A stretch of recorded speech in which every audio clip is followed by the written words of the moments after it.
masyarakat ini yang muslim maksudnya kok lebih brutal daripada teroris saya gitu. Iya. Kan gitu. Jadi dalam masalah deradikalisasi itu saya merasa saya yang paling tanggung jawab. Oke. Untuk mengembalikan pemikiran itu. Oleh karena itu saya sampai konslet sama kakak saya Ali Gufron alias Mukhlas dan Amrozi plus kawan saya satu leteng di Afghanistan Imam Samudra ketika kami sama-sama sudah ditangkap di Mapolda Bali. Waktu itu saya ajak, ayo kita sadar, bom Bali kita niatkan untuk jihad. Kita harus ingat, jihad sejak zaman disyariatkannya oleh Allah kepada Nabi Muhammad. Kalau jihad itu kalah, pasti ada kesalahan. Nah, kita ini sudah ditangkap.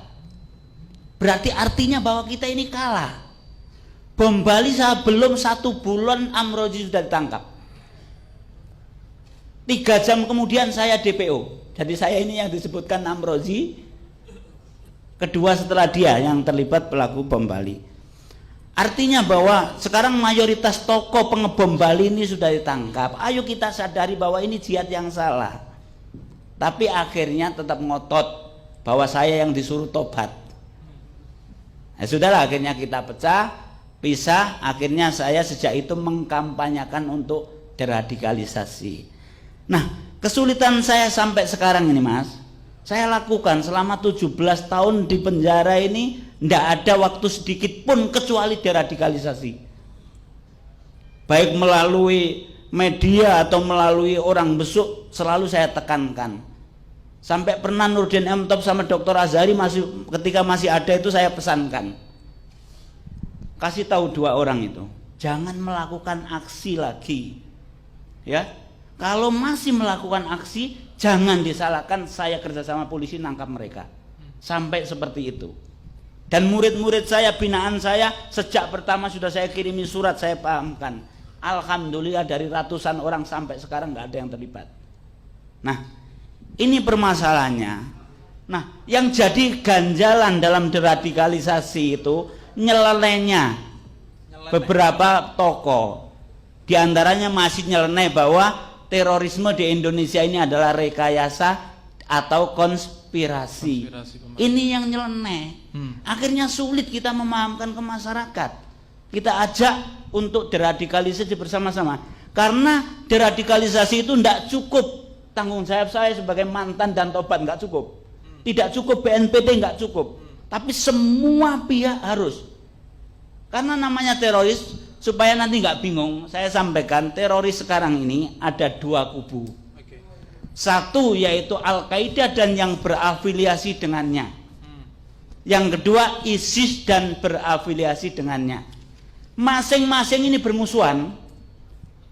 Bermusuhan 2 kubu ini kita harus bersyukur daripada bersatu. Kan gitu. Jadi supaya nanti tidak bingung, ada perbedaan. Nah, kami ini JI Darul Islam dan kawan-kawan ini afiliasinya tetap ke Al-Qaeda.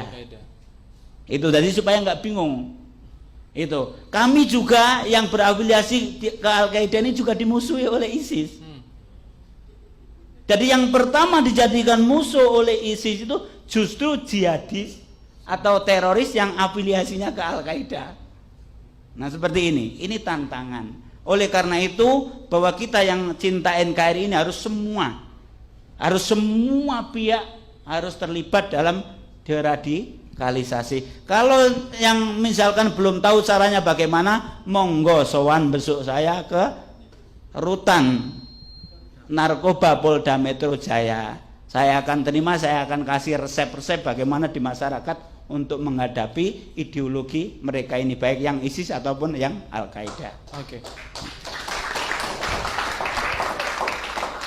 Tentang intoleransi dan anti keberagaman itu, saya sebagai teroris itu justru kaget. Maksudnya kaget? Kagetnya begini, saya ikuti apa istilahnya gonjang-ganjing itu pasca kasus Ahok. Oke.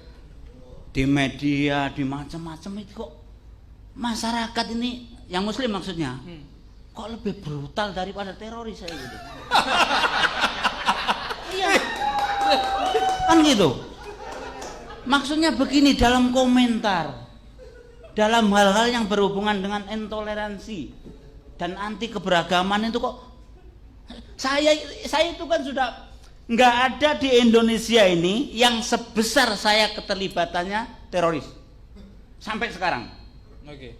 Saya ditangkap, BB saya, barang bukti saya masih 2 ton bom, M16 masih 7 pucuk, peluru ribuan dari berbagai kaliber, TNT masih 20 kilo. Jadi keren kan gitu. Kemudian hingga sekarang belum ada yang menyamai teroris di Indonesia. Ya jangan sampai ada, Mas. Maksudnya begini, artinya bahwa belum pernah ada teroris yang berani membawa 1 ton bom kecuali saya. Oke. Itu kan yang bunuh diri itu kan belum lancar nyetirnya. Jadi mau bunuh diri itu minta diantar oleh korlapnya, coba mendekati Sari Club baru saya kasihkan itu. Nah, ini kan sudah paling atas lah, kalau radikal itu paling atas. Teroris paling keren lah katakan. Paling ya. atas. Tetapi ketika saya saksikan intoleransi, kasus Ahok kemudian mendekati Pilpres, yang kemarin itu saya sampai gede-gede. Itu kok seperti itu kan gitu. Nah, apakah ini yang harus kita luruskan? Masalah intoleransi dalam Islam ini adalah ajaran Islam. Toleransi itu ajaran Islam. Berarti kebalikannya, kalau intoleransi berarti bukan ajaran Islam. Toleransi adalah bagian daripada akhlak Islam. Kemudian yang kedua, kebinekaan atau keberagaman ini sunnatullah. Hukum alam tidak bisa kita tolak dan tidak bisa kita tentang. Makanya pasti ada. Ya, walaupun keberagaman ini masalah agama, ras, suku dan lain sebagainya tetap akan ada. Kalau kita menentang berarti kita menentang sunatullah. Saya kembali ke pertanyaan. Ya. Apakah ada hubungannya antara intoleransi dengan ini secara langsung atau tidak langsung dengan radikalisme atau terorisme itu? Jadi begini, kan tadi kan sudah saya sampaikan bahwa kami melakukan aksi itu tidak ada hubungannya dengan intoleransi. Itu. Tetapi begini, kalau masalah radikalisme, tentunya teroris ini yang paling tinggi. Ya. Yang intoleransi, anti keberagaman itu masih di bawahnya. Tetapi kalau selama ini apa yang terjadi, yang kami lakukan itu tidak ada hubungannya dengan intoleransi. Okay. Karena kami kami sebagai teroris itu menerima. Ya, ada toleransi. Tadi sudah saya sampaikan, kalau saya ini tidak menerima atau kami tidak menerima adanya keberagaman, tentunya banyak sekali yang sudah kita bom dan kita bunuh. Kalau standarnya gitu. Mas Alam untuk mengukur intoleransi itu kan, jenengan mau nggak anak Anda kalau misalnya kepala sekolahnya itu Katolik misalnya, mau nggak menyekolahkan anak di situ? Yo, kenapa kok seperti itu? Nah, itu ukuran intoleransi Mas Alam ya? Enggak seperti itu kalau menurut saya. Karena ngapain saya kok menyekolahkan ke sekolah yang kan gitu. Okay. Tetapi kalau misalkan, ya misalkan ini, saya harus nyekolahkan anak ke SD negeri. Ya, ke situ dulu. Terus kebetulan kepalanya ini Kepalanya ini non muslim, ya tetap saya sekolahkan. Clear masalah. Itu makanya takkan tadi saya sudah sampaikan, saya lihat intoleransi di negara kita ini kan gitu. Saya ini teroris kok melihat intoleransi sama anti keberagaman, saya kaget itu. Ini yang harus kita luruskan bersama-sama. Kan gitu. Siap. Terutama NU Nahdlatul Ulama ini saya akui, jadi istilahnya saya terbantu bener deradikalisasi yang dilakukan oleh NU.